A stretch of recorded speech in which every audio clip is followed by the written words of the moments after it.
Assalamualaikum warahmatullahi wabarakatuh.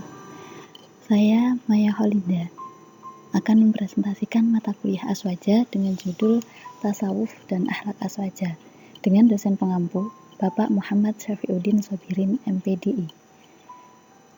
Anggota kelompok saya adalah Ika Nur Istiqomah dan Isti'anah. Yang pertama memasuki definisi. Apa sih definisi tasawuf dan juga akhlak?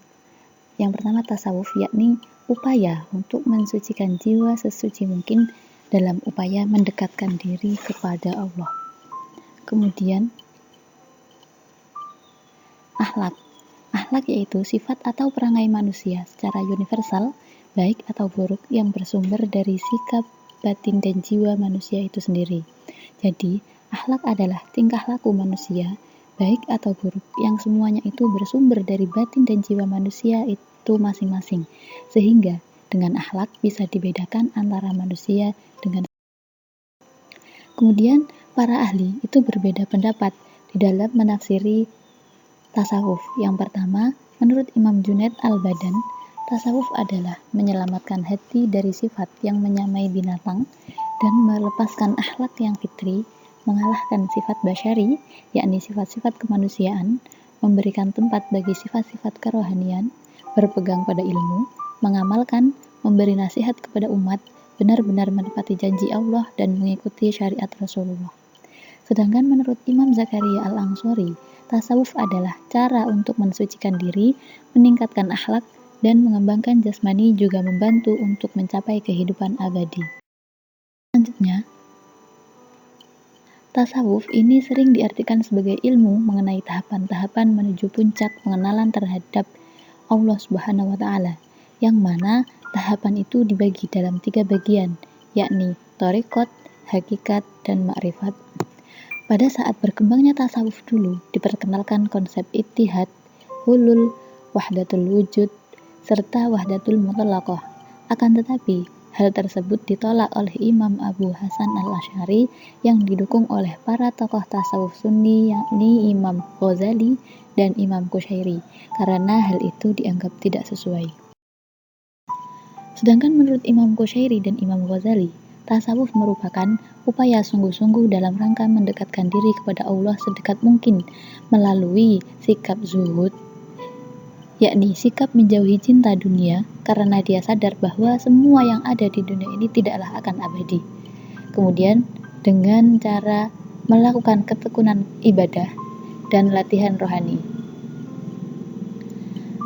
Meskipun memang ada 2 alam, yakni alam zahir yang mana bisa dicapai melalui panca indera saja, dan ada alam batin yang dicapai dengan pancaran rohani dan ilham.